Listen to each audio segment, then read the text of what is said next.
রাজর্ষি রবীন্দ্রনাথ ঠাকুর প্রথম পরিচ্ছেদ। ভুবনেশ্বরী মন্দিরের পাথরের ঘাট গোমতী নদীতে গিয়া প্রবেশ করিয়াছে। ত্রিপুরার মহারাজা গোবিন্দমাণিক্য একদিন গ্রীষ্মকালের প্রভাতে স্নান করিতে আসিয়াছেন, সঙ্গে তাহার ভাই নক্ষত্ররায়ও আসিয়াছেন। এমন সময়ে একটি ছোট মেয়ে তাহার ছোট ভাইকে সঙ্গে করিয়া সেই ঘাটে আসিল।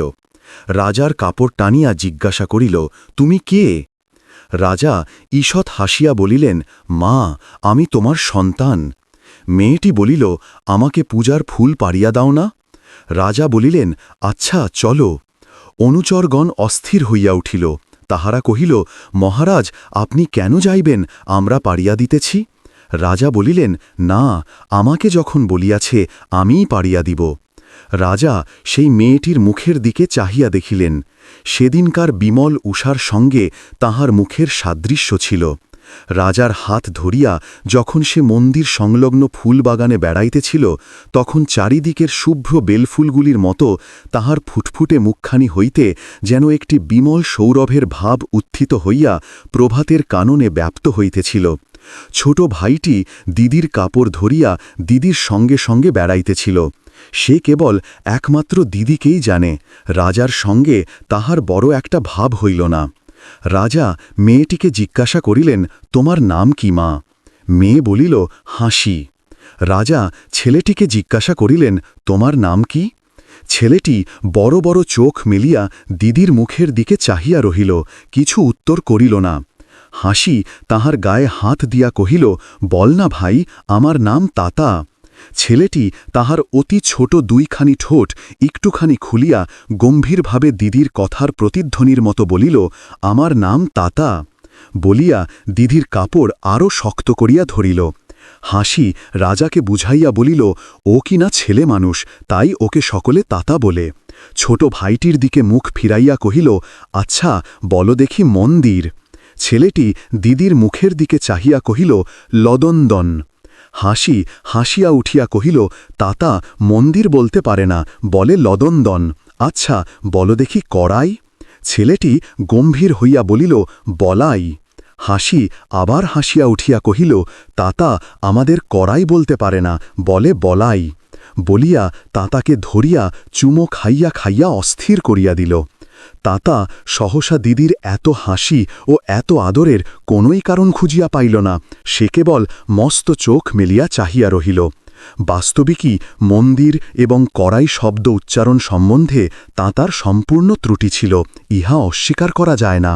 তাঁতার বয়সে হাসি মন্দিরকে কখনোই লদন্দন মিলিত না।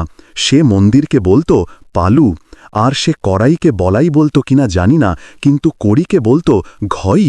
সুতরাং তাঁতার এরূপ বিচিত্র উচ্চারণ শুনিয়া তাহার যে অত্যন্ত হাসি পাইবে, তাতে আর আশ্চর্য কি? তাঁতা সম্বন্ধে নানা ঘটনা সে রাজাকে বলতে লাগিল। একবার একজন বুড়ো মানুষ কম্বল জড়াইয়া আসিয়াছিল। তাঁতা তাহাকে ভাল্লুক বলিয়াছিল, এমনই তাঁতার মন্দবুদ্ধি। আর একবার তাঁতা গাছের আতা ফলগুলিকে পাখি মনে করিয়া মোটা মোটা ছোট দুটি হাতে তালি দিয়া তাদেরকে উড়িয়া দিবার চেষ্টা করিয়াছিল। তাঁতা যে হাসির চেয়ে অনেক ছেলেমানুষ, ইহা তাঁতার দিদি বিস্তন উদাহরণ দ্বারা সম্পূর্ণরূপে প্রমাণ করিয়া দিল।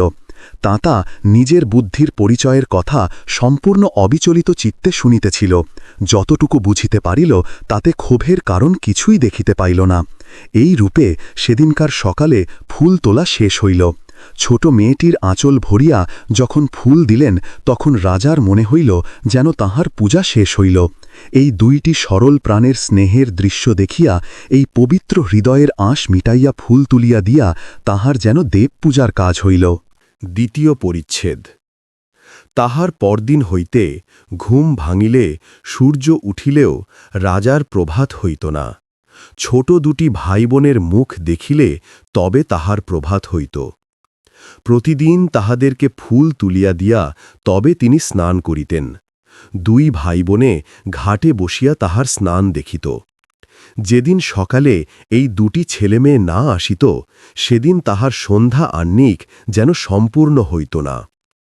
হাসি ও তাতার বাপমা কেহ নাই, কেবল একটি কাকা আছে। কাকার নাম কেদারেশ্বর। এই দুটি ছেলে মেয়েই তাহার জীবনের একমাত্র সুখ ও সম্বল। 1 বছর কাটিয়া গেল। তাতা এখন মন্দির বলিতে পারে, কিন্তু এখনও কড়াই বলিতে বলাই বলে। অধিক কথা সে কয় না। গোমতী নদীর ধারে নাগকেশর গাছের তলায় পা ছড়াইয়া তাহার দিদি তাহাকে যে কোনো গল্পই করিত, সে তাহাই ড্যাবা ড্যাবা চোখে অবাক হইয়া শুনিত। সে গল্পের কোনো মাথামুন্ডু ছিল না, কিন্তু সে যে কি বুঝিত সেই জানে। গল্প শুনিয়া সেই গাছের তলায়, সেই সূর্যের আলোতে, সেই মুক্ত সমীরণে একটি ছোট ছেলের ছোট হৃদয়টুকুতে যে কত কথা, কত ছবি উঠিত তাহা আমরা কি জানি। তাতা আর কোনো ছেলের সঙ্গে খেলা করিত না, কেবল তাহার দিদির সঙ্গে সঙ্গে ছায়ার মতো বেড়াইত। আষাঢ় মাস, সকাল হইতে ঘন মেঘ করিয়া রহিয়াছে। এখনও বৃষ্টি পড়ে নাই, কিন্তু বাদলা হইবার উপক্রম দেখা যাইতেছে। দূর দেশের বৃষ্টির কণা বহিয়া শীতল বাতাস বহিতেছে। গোমতী নদীর জলে এবং গোমতী নদীর উভয় পারের অরণ্যে অন্ধকার আকাশের ছায়া পড়িয়াছে। কাল রাত্রে অমাবস্যা ছিল, কাল ভুবনেশ্বরীর পূজা হইয়া গিয়াছে। যথাসময়ে হাসি ও তাতার হাত ধরিয়া রাজা স্নান করিতে আসিয়াছেন। একটি রক্তস্রোতের রেখা শ্বেত প্রস্তরের ঘাটের সোপান বাহিয়া জলে গিয়া শেষ হইয়াছে।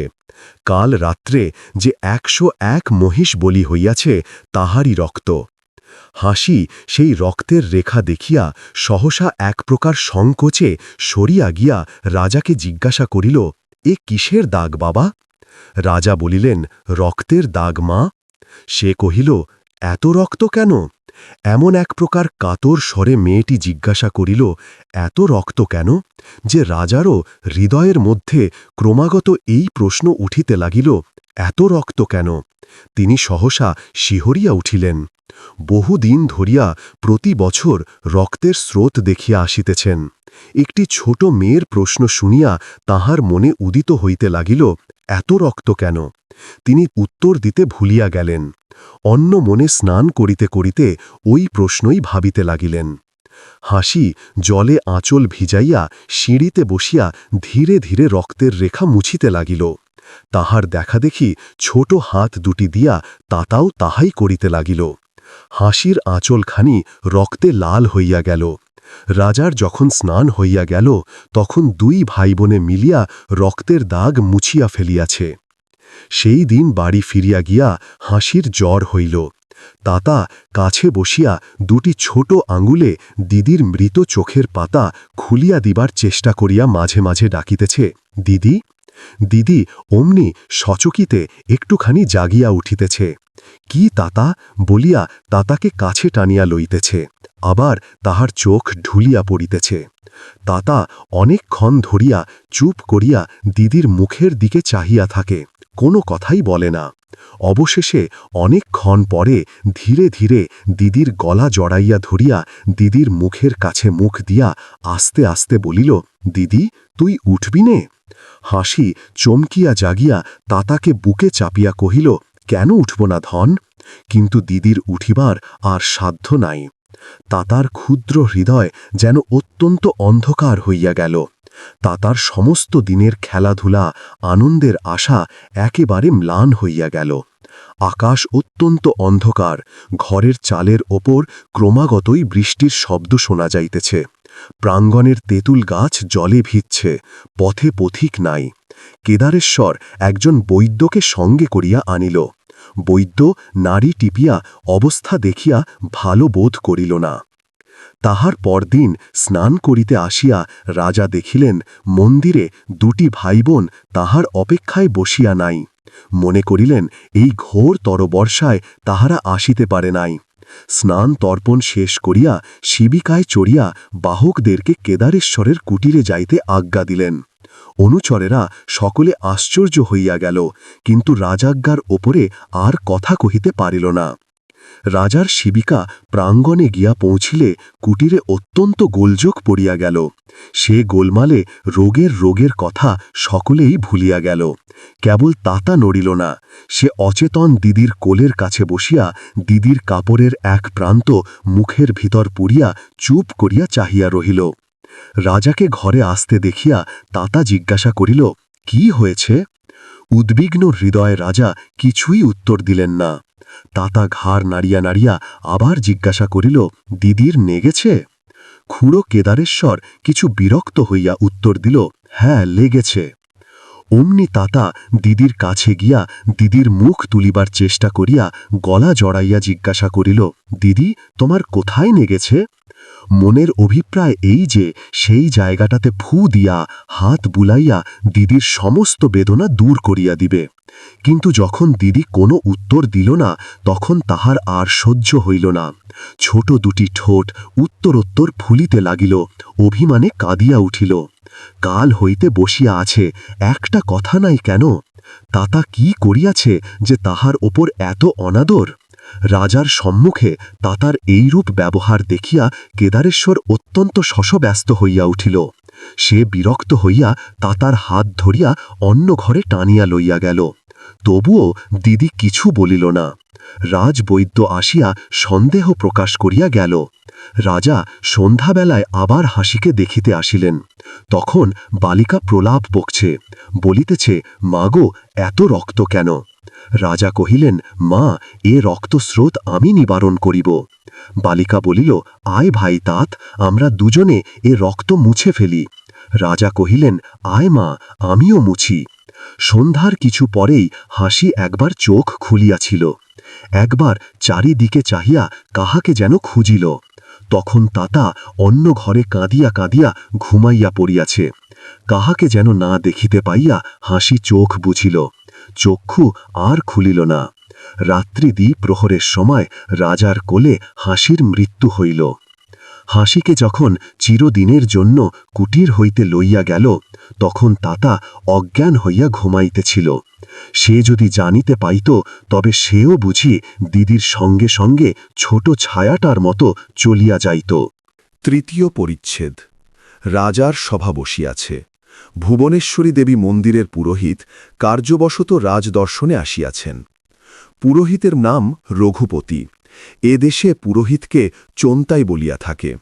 ভুবনেশ্বরী দেবীর পূজার 14 দিন পরে গভীর রাত্রে চতুর্দশ দেবতার এক পূজা হয়। এই পূজার সময় 1 দিন 2 রাত্রি কেহ ঘরের বাহির হইতে পারে না, রাজাও না। রাজা যদি বাহির হন, তবে চোন্তাইয়ের নিকটে তাহাকে অর্থদণ্ড দিতে হয়। প্রবাদ আছে, এই পূজার রাত্রে মন্দিরে নরবলি হয়। এই পূজা উপলক্ষে সর্বপ্রথমে যে সকল পশু বলি হয়, তাহা রাজবাড়ির দান বলিয়া গৃহীত হয়। এই বলির পশু গ্রহণ করিবার জন্য চোন্তাই রাজসমীপে আসিয়াছেন। পূজার আর 12 দিন বাকি আছে। রাজা বলিলেন, এ বছর হইতে মন্দিরে জীব বলি আর হইবে না। সভাশুদ্ধ লোক অবাক হইয়া গেল। রাজভ্রাতা নক্ষত্র রায়ের মাথার চুল পর্যন্ত দাঁড়াইয়া উঠিল। চোন্তাই রঘুপতি বলিলেন, আমি এ কি স্বপ্ন দেখিতেছি? রাজা বলিলেন, না ঠাকুর, এতদিন আমরা স্বপ্ন দেখিতেছিলাম, আজ আমাদের চেতনা হইয়াছে। একটি বালিকার মূর্তি ধরিয়া মা আমাকে দেখা দিয়াছিলেন। তিনি বলিয়া গেছেন, করুণাময়ী জননী হইয়া মা তাহার জীবের রক্ত আর দেখিতে পারেন না। রঘুপতি কহিলেন, মা তবে এতদিন ধরিয়া জীবের রক্তপান করিয়া আসিতেছেন কি করিয়া? রাজা কহিলেন, না, পান করেন নাই। তোমার যখন রক্তপাত করিতে, তখন তিনি মুখ ফিরাইয়া থাকিতেন। রঘুপতি বলিলেন, মহারাজ, রাজকার্য আপনি ভালো বোঝেন সন্দেহ নাই, কিন্তু পূজা সম্বন্ধে আপনি কিছুই জানেন না। দেবীর যদি কিছুতে অসন্তোষ হইত, আমি আগে জানিতে পারিতাম। নক্ষত্র রায় অত্যন্ত বুদ্ধিমানের মতো ঘাড় নাড়িয়া কহিলেন, হ্যাঁ, এ ঠিক কথা। দেবীর যদি কিছুতে অসন্তোষ হইত, ঠাকুর মহাশয় আগে জানিতে পাইতেন। রাজা বলিলেন, হৃদয় যার কঠিন হইয়া গিয়াছে, দেবীর কথা সে শুনিতে পায় না। নক্ষত্র রায় পুরোহিতের মুখের দিকে চাহিলেন। ভাবটা এই যে এ কথার একটা উত্তর দেওয়া আবশ্যক। রঘুপতি আগুন হইয়া উঠিয়া বলিলেন, মহারাজ, আপনি পাষণ্ড নাস্তিকের মতো কথা কহিতেছেন। নক্ষত্র রায় মৃদু প্রতিধ্বনির মতো বলিলেন, হ্যাঁ, নাস্তিকের মতো কথা কহিতেছেন। গোবিন্দমাণিক্য উদ্দীপ্ত মূর্তি পুরোহিতের মুখের দিকে চাহিয়া বলিলেন, ঠাকুর, রাজসভায় বসিয়া আপনি মিথ্যা সময় নষ্ট করিতেছেন। মন্দিরের কাজ বহিয়া যাইতেছে, আপনি মন্দিরে যান। যাইবার সময় প্রচার করিয়া দিবেন যে আমার রাজ্যে যে ব্যক্তি দেবতার নিকট জীব বলি দিবে তাহার নির্বাসন দণ্ড হইবে। তখন রঘুপতি কাঁপিতে কাঁপিতে উঠিয়া দাঁড়াইয়া পৈতা স্পর্শ করিয়া বলিলেন, তবে তুমি উচ্ছন্ন যাও। চারিদিক হইতে হাঁ হাঁ করিয়া সভাসদগণ পুরোহিতের ওপর গিয়া পড়িলেন। রাজা ইঙ্গিতে সকলকে নিষেধ করিলেন, সকলে সরিয়া দাঁড়াইলেন। রঘুপতি বলিতে লাগিলেন, তুমি রাজা, তুমি ইচ্ছা করিলে প্রজার সর্বস্ব হরণ করিতে পারো, তাই বলিয়া তুমি মায়ের বলি হরণ করিবে? বটে, কি তোমার সাধ্য? আমি রঘুপতি মায়ের সেবক থাকিতে কেমন তুমি পূজার ব্যাঘাত করো দেখিব। মন্ত্রী রাজার স্বভাব বিলক্ষণ অবগত আছেন। তিনি জানেন সংকল্প হইতে রাজাকে শীঘ্র বিচলিত করা যায় না। তিনি ধীরে ধীরে সভয়ে কহিলেন, মহারাজ, আপনার স্বর্গীয় পিতৃপুরুষগণ বরাবর দেবীর নিকটে নিয়মিত বলি দিয়া আসিতেছেন। কখনো একদিনের জন্য ইহার অন্যথা হয় নাই। মন্ত্রী থামিলেন। রাজা চুপ করিয়া রহিলেন। মন্ত্রী বলিলেন, আজ এতদিন পরে আপনার পিতৃপুরুষদের প্রতিষ্ঠিত এই প্রাচীন পূজার ব্যাঘাত সাধন করিলে স্বর্গে তাহারা অসন্তুষ্ট হইবেন। মহারাজ ভাবিতে লাগিলেন। নক্ষত্র রায় বিজ্ঞতা সহকারে বলিলেন, হ্যাঁ, স্বর্গে তাহারা অসন্তুষ্ট হইবেন। মন্ত্রী আবার বলিলেন, মহারাজ, এক কাজ করুন, যেখানে সহস্র বলি হইয়া থাকে সেখানে 100 বলির আদেশ করুন। সভাসদেরা বজ্রাহাতের মতো অবাক হইয়া রহিল। গোবিন্দমাণিক্য বসিয়া ভাবিতে লাগিলেন। ক্রুদ্ধ পুরোহিত অধীর হইয়া সভা হইতে উঠিয়া যাইতে উদ্যত হইলেন। এমন সময়ে কেমন করিয়া প্রহরীদের হাত এড়াইয়া খালি গায়ে খালি পায়ে একটি ছোট ছেলে সভায় প্রবেশ করিল। রাজসভার মাঝখানে দাঁড়াইয়া রাজার মুখের দিকে বড় বড় চোখ তুলিয়া জিজ্ঞাসা করিল, দিদি কোথায়? বৃহৎ রাজসভার সমস্ত যেন সহস্র নিস্তব্ধ হইয়া গেল। দীর্ঘ গৃহে কেবল একটি ছেলের কণ্ঠধ্বনি প্রতিধ্বনিত হইয়া উঠিল, দিদি কোথায়? রাজা তৎক্ষণাৎ সিংহাসন হইতে নামিয়া ছেলেকে কোলে করিয়া দৃঢ়স্বরে মন্ত্রীকে বলিলেন, আজ হইতে আমার রাজ্যে বলিদান হইতে পারিবে না, ইহার ওপর আর কথা কহিও না। মন্ত্রী কহিলেন, যে আজ্ঞা। তাতা রাজাকে জিজ্ঞাসা করিল, দিদি কোথায়? রাজা বলিলেন, মায়ের কাছে। তাতা অনেকক্ষণ মুখে আঙুল দিয়ে চুপ করিয়া রহিল। একটা যেন ঠিকানা পাইল এমনই তাহার মনে হইল। আজ হইতে রাজা তাতাকে নিজের কাছে রাখিলেন। খুড়ো কেদারেশ্বর রাজবাড়িতে স্থান পাইল। সভাসদেরা আপনা আপনি বলাবলি করিতে লাগিল, এ যে মগের মূল্যক হইয়া দাঁড়াল। আমরা তো জানি বৌদ্ধ মেঘেরাই রক্তপাত করে না, অবশেষে আমাদের হিন্দু দেশেও কি সেই নিয়ম চলবে নাকি? নক্ষত্র রায়ও তাদের মতে সম্পূর্ণ মত দিয়া কহিলেন, হ্যাঁ, শেষে হিন্দুদের দেশেও কি সেই নিয়ম চলবে নাকি? সকলেই ভাবিল, অবনতির লক্ষণ ইহা হইতে আর কি হইতে পারে? মগে হিন্দুতে তফাৎ রইল কি? চতুর্থ পরিচ্ছেদ। ভুবনেশ্বরী দেবী মন্দিরের ভৃত্য জয়সিংহ জাতিতে রাজপুত, ক্ষত্রিয়। তাহার বাপ সুচেত সিংহ ত্রিপুরায় রাজবাড়ির একজন পুরাতন ভৃত্য ছিলেন। সুচেত সিংহের মৃত্যুকালে জয়সিংহ নিতান্ত বালক ছিলেন। এই অনাথ বালককে রাজা মন্দিরের কাজে নিযুক্ত করেন। জয়সিংহ মন্দিরের পুরোহিত রঘুপতির দ্বারাই পালিত ও শিক্ষিত হইয়াছেন। ছেলেবেলা হইতে মন্দিরে পালিত হইয়া জয়সিংহ মন্দিরকে গৃহের মতো ভালোবাসিতেন। মন্দিরের প্রত্যেক সোপান, প্রত্যেক প্রস্তরখন্ডের সহিত তাহার পরিচয় ছিল। তাহার মা ছিলেন না। ভুবনেশ্বরী প্রতিমাকেই তিনি মায়ের মতো দেখিতেন। প্রতিমার সম্মুখে বসিয়া তিনি কথা কহিতেন, তাহার একলা বোধ হইত না। তাহার আরও সঙ্গী ছিল। মন্দিরের বাগানের অনেকগুলি গাছকে তিনি নিজের হাতে মানুষ করিয়াছেন। তাহার চারিদিকে প্রতিদিন তাহার গাছগুলি বাড়িতেছে, লতাগুলি জড়াইতেছে, শাখা পুষ্পিত হইতেছে, ছায়া বিস্তৃত হইতেছে, শ্যামল বল্লরীর পল্লব স্তবকে যৌবন গর্বে নিকুঞ্জ পরিপূর্ণ হইয়া উঠিতেছে। কিন্তু জয়সিংহের এ সকল প্রাণের কথা, ভালোবাসার কথা বড় কেহ একটা জানিত না। তাহার বিপুল বল ও সাহসের জন্যই তিনি বিখ্যাত ছিলেন। মন্দিরের কাজকর্ম শেষ করিয়া জয়সিংহ তাহার কুটিরের গাড়ে বসিয়া আছেন। সম্মুখে মন্দিরের কানন বিকাল হইয়া আসিয়াছে। অত্যন্ত ঘন মেঘ করিয়া বৃষ্টি হইতেছে। নববর্ষার জলে জয়সিংহের গাছগুলি স্নান করিতেছে। বৃষ্টিবিন্দুর নৃত্যে পাতায় পাতায় উৎসব পড়িয়া গিয়াছে। বর্ষা জলের ছোট ছোট শত শত প্রবাহ ঘোলা হইয়া কলকল করিয়া গোমতী নদীতে গিয়া পড়িতেছে। জয়সিংহ পরমানন্দে তাহার কাননের দিকে চাহিয়া চুপ করিয়া বসিয়া আছেন। চারিদিকে মেঘের স্নিগ্ধ অন্ধকার, বনের ছায়া, ঘন পল্লবের শ্যামশ্রী, ভেকের কোলাহল, বৃষ্টির অবিশ্রাম ঝরঝর শব্দ, কাননের মধ্যে এইরূপ নববর্ষার ঘোর ঘটা দেখিয়া তাহার প্রাণ জুড়াইয়া যাইতেছে। ভিজিতে ভিজিতে রঘুপতি আসিয়া উপস্থিত হইলেন। জয়সিংহ তাড়াতাড়ি উঠিয়া পা ধুইবার জল ও শুকনো কাপড় আনিয়া দিলেন। রঘুপতি বিরক্ত হইয়া বলিলেন, তোমাকে কাপড় আনিতে কে কহিল? বলিয়া কাপড়গুলা লইয়া ঘরের মধ্যে ফেলিয়া দিলেন। জয়সিংহ পা ধুইবার জল লইয়া অগ্রসর হইলেন। রঘুপতি বিরক্তির স্বরে কহিলেন, থাক থাক, তোমারও জল রাখিয়া দাও। বলিয়া পা দিয়ে জলের ঘটি ঠেলিয়া ফেলিলেন। জয়সিংহ সহসা এরূপ ব্যবহারের কারণ বুঝিতে না পারিয়া অবাক হইলেন। কাপড় ভূমি হইতে তুলিয়া যথাস্থানে রাখিতে উদ্যত হইলেন। রঘুপতি পুনশ্চ বিরক্তভাবে কহিলেন, থাক থাক, ও কাপড়ে তোমার হাত দিতে হইবে না। বলিয়া নিজে গিয়ে কাপড় ছাড়িয়া আসিলেন। জল লইয়া পা ধুইলেন। জয়সিংহ ধীরে ধীরে কহিলেন, প্রভু, আমি কি কোনো অপরাধ করিয়াছি? রঘুপতি কিঞ্চিত উগ্রস্বরে কহিলেন, কে বলিতেছে যে তুমি অপরাধ করিয়াছ? জয়সিংহ ব্যথিত হইয়া চুপ করিয়া বসিয়া রহিলেন।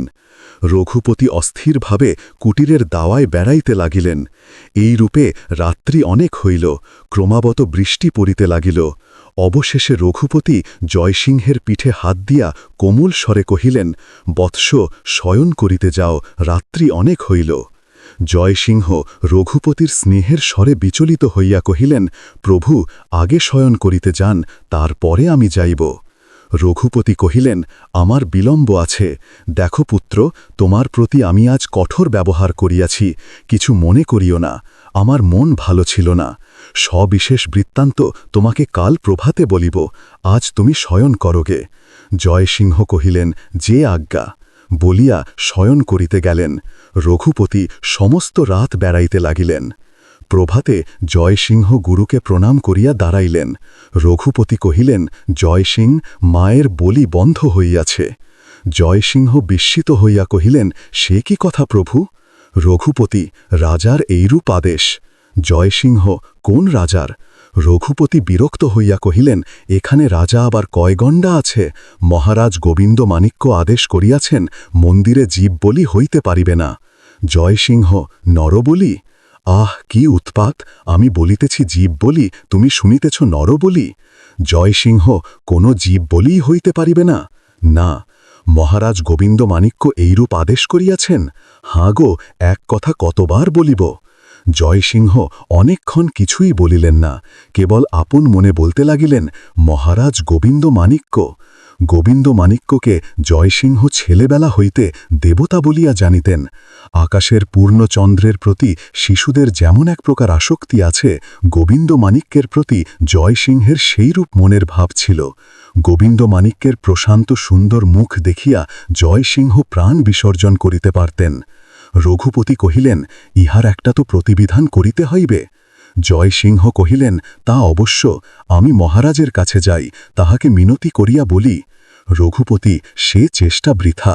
জয়সিংহ, তবে কি করিতে হইবে? রঘুপতি কিছুক্ষণ ভাবিয়া বলিলেন, সে কাল বলিব। কাল তুমি প্রভাতে কুমার নক্ষত্র রায়ের নিকটে গিয়া তাহাকে গোপনে আমার সহিত সাক্ষাৎ করিতে অনুরোধ করিবে। পঞ্চম পরিচ্ছেদ। প্রভাতে নক্ষত্ররায় আসিয়া রঘুপতিকে প্রণাম করিয়া জিজ্ঞাসা করিলেন, ঠাকুর, কি আদেশ করেন? রঘুপতি কহিলেন, তোমার প্রতি মায়ের আদেশ আছে, আগে মাকে প্রণাম করিবে চলো। উভয়ে মন্দিরে গেলেন। জয়সিংহ সঙ্গে সঙ্গে গেলেন। নক্ষত্ররায় ভুবনেশ্বরী প্রতিমার সম্মুখে সাষ্টাঙ্গ প্রণিপাত করিলেন। রঘুপতি নক্ষত্ররায়কে কহিলেন, কুমার, তুমি রাজা হইবে। নক্ষত্ররায় কহিলেন, আমি রাজা হইব? ঠাকুরমশাই যে কি বলেন তা ঠিক নাই। বলিয়া নক্ষত্ররায় অত্যন্ত হাসিতে লাগিলেন। রঘুপতি কহিলেন, আমি বলিতেছি তুমি রাজা হইবে। নক্ষত্ররায় কহিলেন, আপনি বলিতেছেন আমি রাজা হইব? বলিয়া রঘুপতির মুখের দিকে তাকাইয়া রহিলেন। রঘুপতি কহিলেন, আমি কি মিথ্যা কথা বলিতেছি? নক্ষত্ররায় কহিলেন, আপনি কি মিথ্যা কথা বলিতেছেন? সে কেমন করিয়া হইবে? দেখুন ঠাকুরমশাই, আমি কাল ব্যাঙের স্বপ্ন দেখিয়াছি। আচ্ছা, ব্যাঙের স্বপ্ন দেখিলে কি হয় বলুন দেখি? রঘুপতি হাস্য সম্বরণ করিয়া কহিলেন, কেমনতর ব্যাঙ বল দেখি, তাহার মাথায় দাগ আছে তো?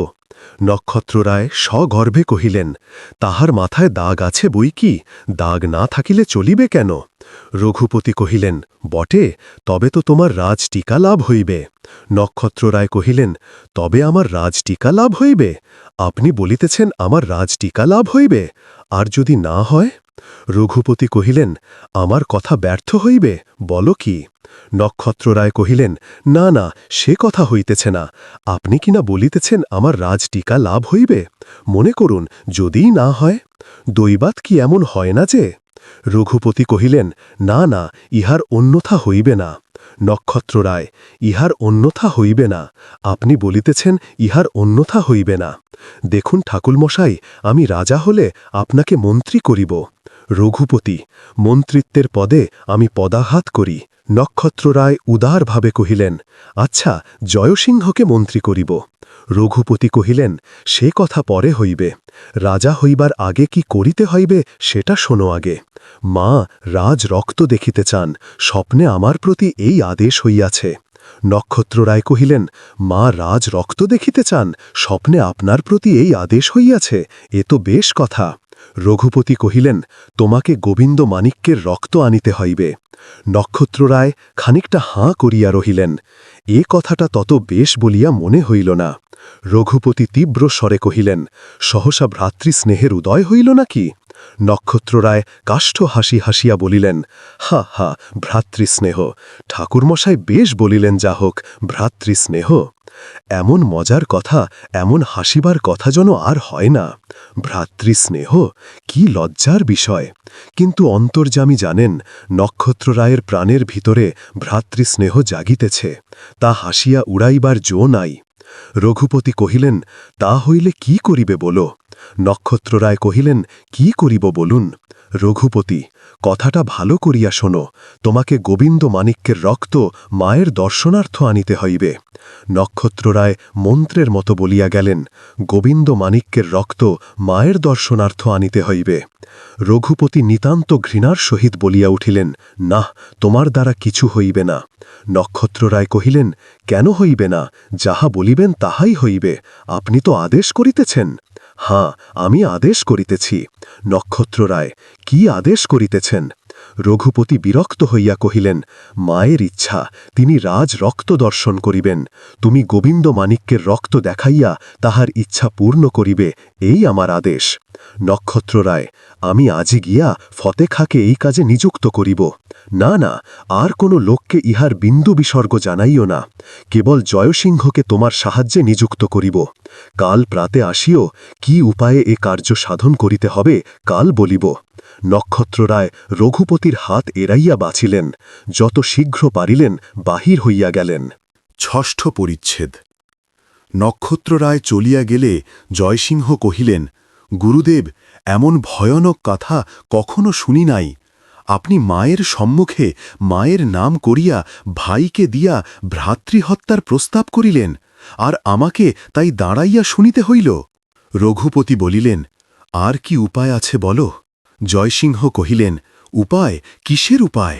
রঘুপতি, তুমিও যে নক্ষত্ররায়ের মতো হইলে দেখিতেছি, এতক্ষণ তবে কি শুনিলে? জয়সিংহ, যাহা শুনিলাম তাহা শুনিবার যোগ্য নহে, তাহা শুনিলে পাপ আছে।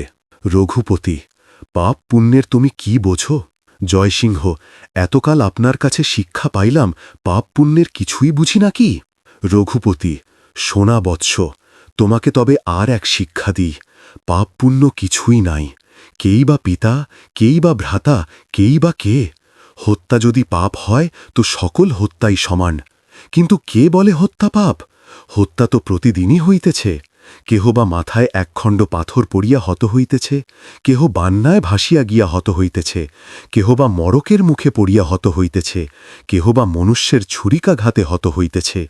কত পিপিলিকা আমরা প্রত্যহ পদতলে দলন করিয়া যাইতেছি, আমরা তাহাদের অপেক্ষা এমনই কি বড়? এই সকল ক্ষুদ্র প্রাণীদের জীবন মৃত্যু খেলা বই তো নয়, মহাশক্তির মায়া বই তো নয়। কালরূপিণী মহামায়ার নিকটে প্রতিদিন এমন কত লক্ষ কোটি প্রাণীর বলিদান হইতেছে। জগতের চতুর্দিক হইতে জীবশনিতের স্রোত তাহার মহাখরপরে আসিয়া গড়াইয়া পড়িতেছে। আমি নয় সেই স্রোতে আর একটি কণা যোগ করিয়া দিলাম। তাহার বলি তিনিই এককালে গ্রহণ করিতেন, আমি না হয় মাঝখানে থাকিয়া উপলক্ষ হইলাম। তখন জয়সিংহ প্রতিমার দিকে ফিরিয়া কহিতে লাগিলেন, এই জন্যই কি তোকে সকলে মা বলে মা? তুই এমন পাষাণী, রাক্ষসী, সমস্ত জগৎ হইতে রক্ত নিষ্পেষণ করিয়া লইয়া উদরে পুরিবার জন্য তুই ওই লোল জিহ্বা বাহির করিয়াছিস। প্রেম, মমতা, সৌন্দর্য, ধর্ম সমস্তই মিথ্যা, সত্য কেবল তোরই অনন্ত রক্ত তৃষা। তোরই উদর পূরণের জন্য মানুষ মানুষের গলায় ছুরি বসাইবে, ভাই ভাইকে খুন করিবে, পিতা পুত্রে কাটাকাটি করিবে। নিষ্ঠুর, সত্য সত্যি এই যদি তোর ইচ্ছা, তবে মেঘ রক্তবর্ষণ করে না কেন? করুণা স্বরূপিণী নদী রক্তস্রোত লইয়া রক্ত সমুদ্রে গিয়া পড়ে না কেন? না না মা, তুই প্রকাশ করিয়া বল, এ শিক্ষা মিথ্যা, এ শাস্ত্র মিথ্যা। আমার মাকে মা বলে না, সন্তান রক্তপিপাসু রাক্ষসী বলে, এ কথা আমি সহিতে পারিব না। জয়সিংহের চক্ষু দিয়া অশ্রু ঝরিয়া পড়িতে লাগিল। তিনি নিজের কথা লইয়া নিজেই ভাবিতে লাগিলেন। এত কথা ইতিপূর্বে কখনো তাহার মনে হয় নাই। রঘুপতি যদি তাহাকে নূতন শাস্ত্র শিক্ষা দিতে না আসিতেন, তবে কখনোই তাহার এত কথা মনেই আসিত না। রঘুপতি ঈষৎ হাসিয়া বলিলেন, তবে তো বলিদানের পালা একেবারে উঠাইয়া দিতে হয়। জয়সিংহ অতি শৈশবকাল হইতে প্রতিদিন বলিদান দেখিয়া আসিতেছেন। এই জন্য মন্দিরে যে বলিদান কোনো কালে বন্ধ হইতে পারে কিংবা বন্ধ হওয়া উচিত, এ কথা কিছুতেই তাহার মনে লাগে না। এমনকি এ কথা মনে করিতে তাহার হৃদয়ে আঘাত লাগে। এই জন্য রঘুপতির কথার উত্তরে জয়সিংহ বলিলেন, সে স্বতন্ত্র কথা, তাহার অন্য কোনো অর্থ আছে, তাহাতে তো কোনো পাপ নাই। কিন্তু তাই বলিয়া ভাইকে ভাই হত্যা করিবে? তাই বলিয়া মহারাজ গোবিন্দমাণিক্যকে? প্রভু, আপনার পায়ে ধরিয়া জিজ্ঞাসা করি, আমাকে প্রবঞ্চনা করিবেন না। সত্যিই কি মা স্বপ্নে কহিয়াছেন, রাজ রক্ত নহিলে তার তৃপ্তি হবে না? রঘুপতি কিয়ৎক্ষণ চুপ করিয়া থাকিয়া কহিলেন, সত্য নহিলে কি মিথ্যা কহিতেছি? তুমি কি আমাকে অবিশ্বাস করো? জয়সিংহ রঘুপতির পদধূলি লইয়া কহিলেন, গুরুদেবের প্রতি আমার বিশ্বাস শিখিল না হয় যেন, কিন্তু নক্ষত্ররায়েরও তো রাজকুলে জন্ম। রঘুপতি কহিলেন, দেবতাদের স্বপ্ন ইঙ্গিত মাত্র, সকল কথা শোনা যায় না, অনেকটা বুঝিয়া লইতে হয়। স্পষ্টই দেখা যাইতেছে, গোবিন্দমাণিক্যের প্রতি দেবীর অসন্তোষ হইয়াছে, অসন্তোষের সম্পূর্ণ কারণও জন্মিয়াছে। অতএব দেবী যখন রাজ রক্ত চাহিয়াছেন, তখন বুঝিতে হবে তাহা গোবিন্দমাণিক্যেরই রক্ত। জয়সিংহ কহিলেন, তা যদি সত্য হয়, তবে আমিই রাজরক্ত আনিব, নক্ষত্ররায়কে পাপে লিপ্ত করিব না। রঘুপতি কহিলেন, দেবীর আদেশ পালন করতে কোনো পাপ নাই। জয়সিংহ, পুণ্য আছে তো প্রভু, সে পুণ্য আমিই উপার্জন করিব। রঘুপতি কহিলেন, তবে সত্য করিয়া বলি বৎস, আমি তোমাকে শিশুকাল হইতে পুত্রের অধিক যত্নে প্রাণের অধিক ভালোবাসিয়া পালন করিয়া আসিয়াছি, আমি তোমাকে হারাইতে পারিব না। নক্ষত্ররায় যদি গোবিন্দমাণিক্যকে বধ করিয়া রাজা হয়, তবে কেহ তাহাতে একটি কথা কহিবে না, কিন্তু তুমি যদি রাজার গায়ে হাত তোলো, তবে তোমাকে আর আমি ফিরিয়া পাইব না। জয়সিংহ কহিলেন, আমার স্নেহে পিতা আমি অপদার্থ, আমার স্নেহে তুমি একটি পিপিলিকারও হানি করিতে পাইবে না। আমার প্রতি স্নেহে তুমি যদি পাপে লিপ্ত হও, তবে তোমার সে স্নেহ আমি বেশি দিন ভোগ করিতে পারিব না, সে স্নেহের পরিণাম কখনোই ভালো হইবে না। রঘুপতি তাড়াতাড়ি কহিলেন, আচ্ছা আচ্ছা, সে কথা পরে হইবে, কাল নক্ষত্ররায় আসিলে যা হয় একটা ব্যবস্থা হইবে। জয়সিংহ মনে মনে প্রতিজ্ঞা করিলেন, আমি রাজরক্ত আনিব, মায়ের নামে গুরুদেবের নামে ভ্রাতৃহত্যা ঘটিতে দিব না। সপ্তম পরিচ্ছেদ। জয়সিংহের সমস্ত রাত্রি নিদ্রা হইল না। গুরুর সহিত যে কথা লইয়া আলোচনা হইয়াছিল, দেখিতে দেখিতে তাহার শাখা প্রশাখা বাহির হইতে লাগিল। অধিকাংশ সময়েই আমাদের আয়ত্ত, শেষ আমাদের আয়ত্ত নহে। চিন্তা সম্বন্ধেও এই কথা খাটে। জয়সিংহের মনে অনিবার্য বেগে এমন সকল কথা উঠিতে লাগিল, যাহা তাহার আশৈশব বিশ্বাসের মূলে অবিশ্রাম আঘাত করিতে লাগিল। জয়সিংহ পীড়িত, ক্লিষ্ট হইতে লাগিলেন। কিন্তু দুঃস্বপ্নের মতো ভাবনা কিছুতেই ক্ষান্ত চাইতে চায় না। যে দেবীকে জয়সিংহ এতদিন মা বলিয়া জানিতেন, গুরুদেব আজ কেন তাহার মাতৃত্ব অপহরণ করিলেন? কেন তাহাকে হৃদয়হীন শক্তি বলিয়া ব্যাখ্যা করিলেন? শক্তির সন্তোষী কি, আর অসন্তোষী বা কি? শক্তির চক্ষুই বা কোথায়, কর্ণই বা কোথায়? শক্তি তো মহারথের ন্যায় তাহার সহস্র চক্রের তলে জগৎ কর্ষিত করিয়া ঘর ঘর শব্দে চলিয়া যাইতেছে। তাহাকে অবলম্বন করিয়া কে চলিল? তাহার তলে পড়িয়া কে চূর্ণ হইল? তাহার ওপরে উঠিয়া কে উৎসব করিতেছে? তাহার নিম্নে পড়িয়া কে আর্তনাদ করিতেছে? সে তাহার কি জানিবে? তাহার সারথি কি কেহু নাই? পৃথিবীর নিরীহ অসহায় ভীরু জীবদিগির রক্ত বাহির করিয়া কালরূপিণী নিষ্ঠুর শক্তির তৃষা নির্বাণ করিতে হইবে, এই কি আমার ব্রত? কেন? সে তো আপনার কাজ আপনিই করিতেছে।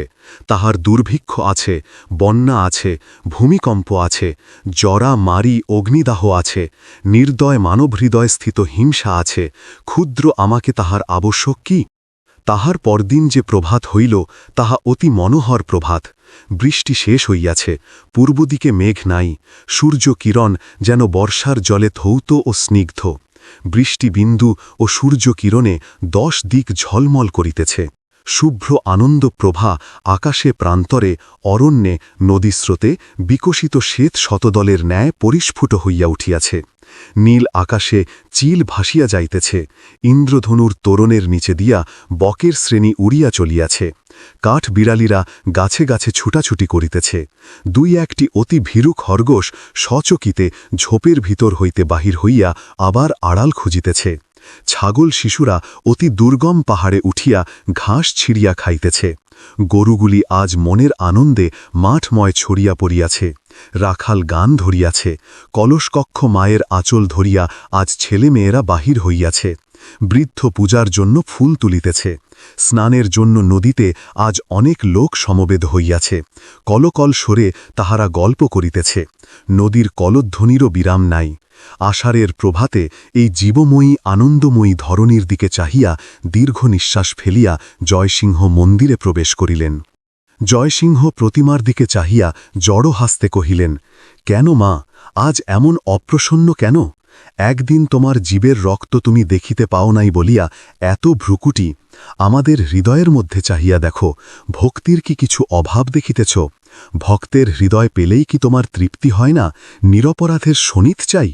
আচ্ছা মা, সত্য করিয়া বল দেখি, পুণ্যের শরীর গোবিন্দ মাণিক্যকে পৃথিবী হইতে অপসৃত করিয়া এখানে দানবের রাজত্ব স্থাপন করাই কি তোর অভিপ্রায়?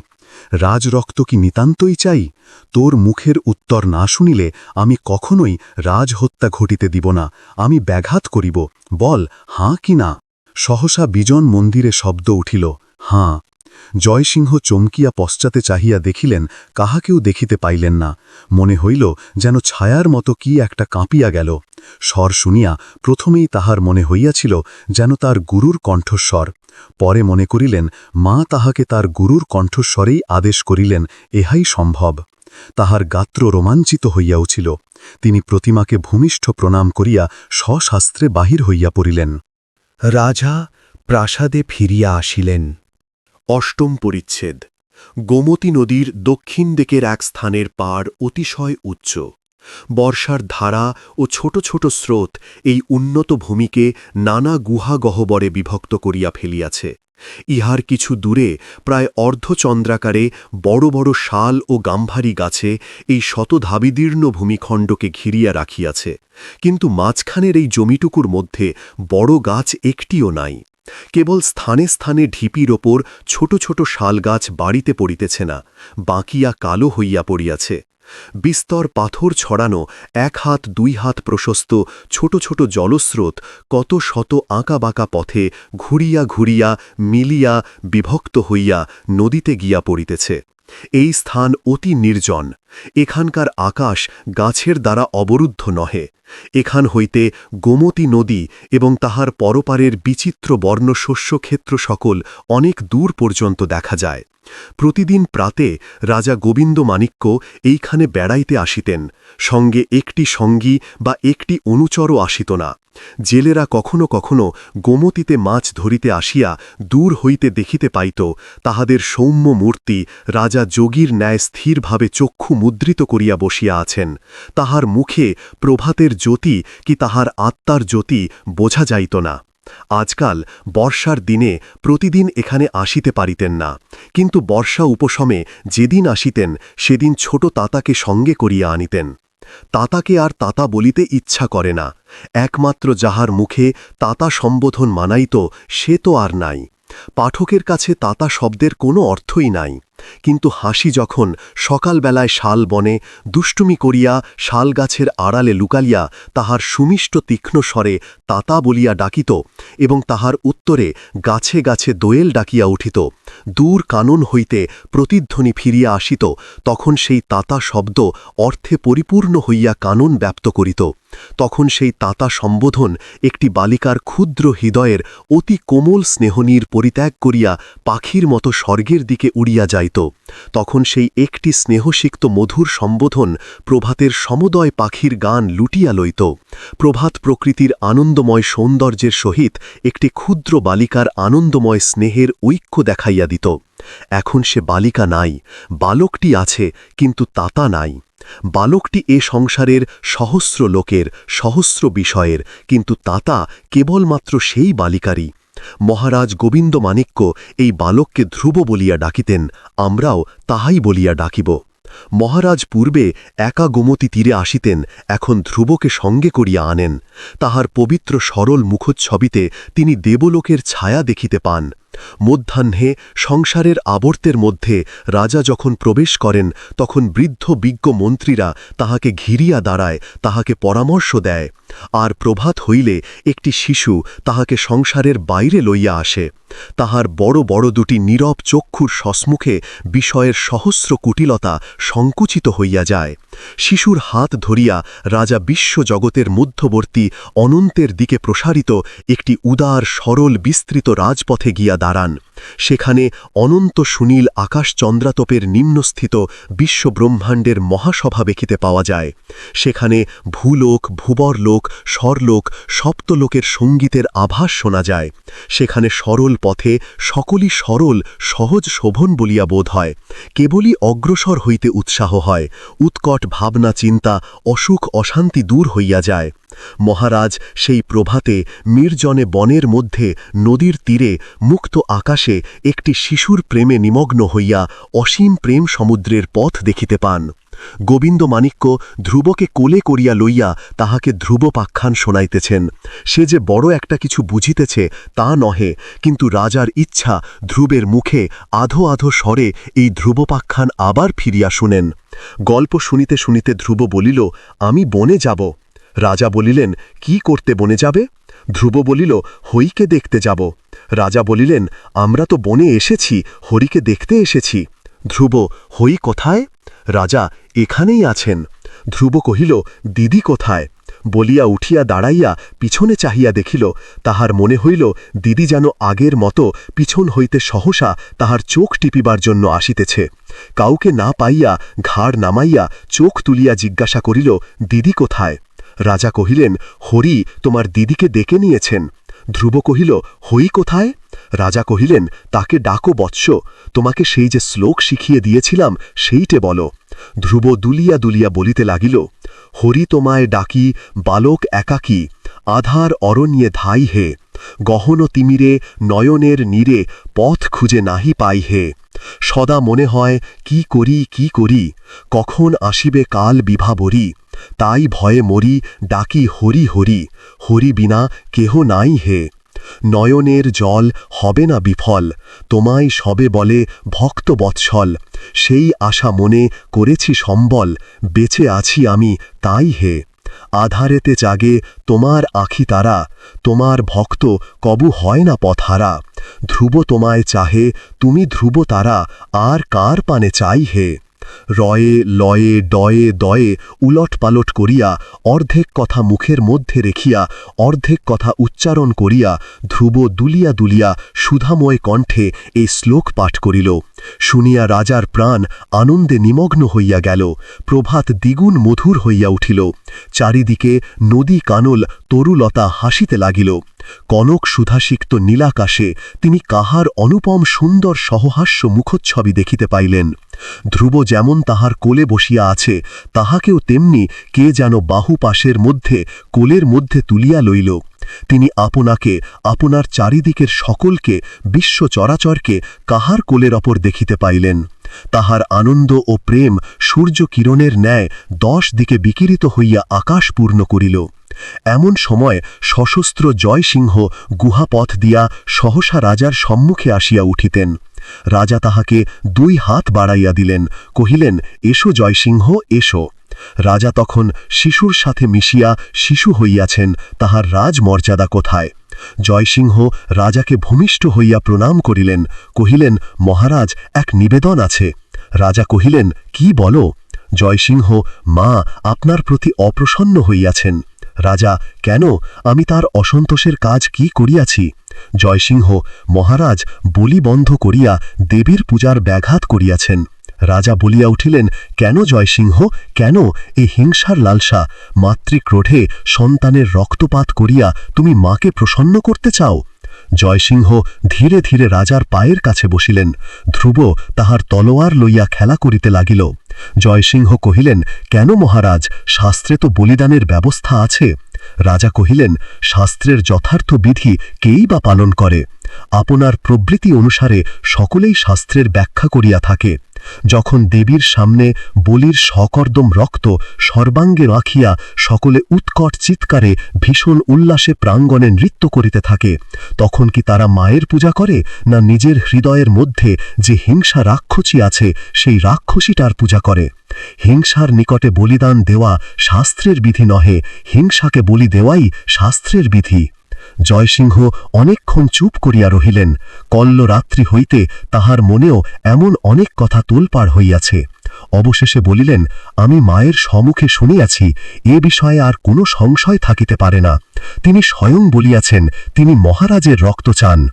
বলিয়া জয়সিংহ প্রভাতের মন্দিরের ঘটনা রাজাকে বলিলেন। রাজা হাসিয়া বলিলেন, এ তো মায়ের আদেশ নয়, এ রঘুপতির আদেশ। রঘুপতি অন্তরাল হইতে তোমার কথার উত্তর দিয়েছিলেন। রাজার মুখে এই কথা শুনিয়া জয়সিংহ একেবারে চমকিয়া উঠিলেন। তাহার মনেও এরূপ সংশয় একবার চমকিতের মতো উঠিয়াছিল, কিন্তু আবার বিদ্যুতের মতো অন্তর্হিত হইয়াছিল। রাজার কথায় সেই সন্দেহে আবার আঘাত লাগিল। জয়সিংহ অত্যন্ত কাতর হইয়া বলিয়া উঠিলেন, না মহারাজ, আমাকে ক্রমাগত সংশয় হইতে সংশয়ান্তরে নিয়ে যাইবেন না, আমাকে তীর হইতে ঠেলিয়া সমুদ্রে ফেলবেন না। আপনার কথায় আমার চারিদিকের অন্ধকার কেবল বাড়িতেছে। আমার যে বিশ্বাস, যে ভক্তি ছিল তাই থাক, তাহার পরিবর্তে এ কুয়াশা আমি চাই না। মায়ের আদেশই হোক আর গুরুর আদেশই হোক, সে একই কথা, আমি পালন করিব। বলিয়া বেগে উঠিয়া তাহার তলোয়ার খুলিলেন। তলোয়ার রৌদ্র কিরণে বিদ্যুতের মতো চমকক করিয়া উঠিল। ইহা দেখিয়া ধ্রুব ঊর্ধ্বস্বরে কাঁদিয়া উঠিল। তাহার ছোট 2টি হাতে রাজাকে জড়াইয়া রাজাকে প্রাণপণে আচ্ছাদন করিয়া ধরিল।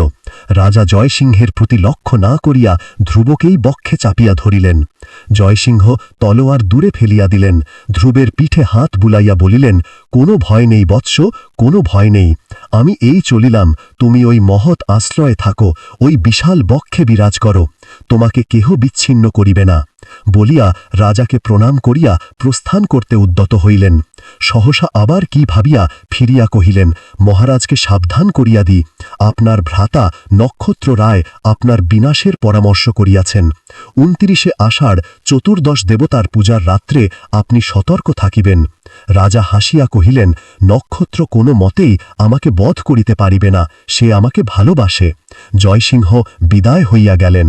রাজা ধ্রুবের দিকে চাহিয়া ভক্তিভাবে কহিলেন, তুমিই আজ রক্তপাত হইতে ধরণীকে রক্ষা করিলে, সেই উদ্দেশ্যেই তোমার দিদি তোমাকে রেখে গিয়াছেন।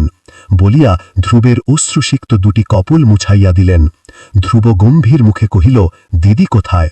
এমন সময়ে মেঘ হাসিয়া সূর্যকে আচ্ছন্ন করিয়া ফেলিল। নদীর ওপর কালো ছায়া পড়ল। দূরের বনান্ত মেঘের মতোই কালো হইয়া উঠিল। বৃষ্টিপাতের লক্ষণ দেখিয়া রাজা প্রাসাদে ফিরিয়া আসিলেন।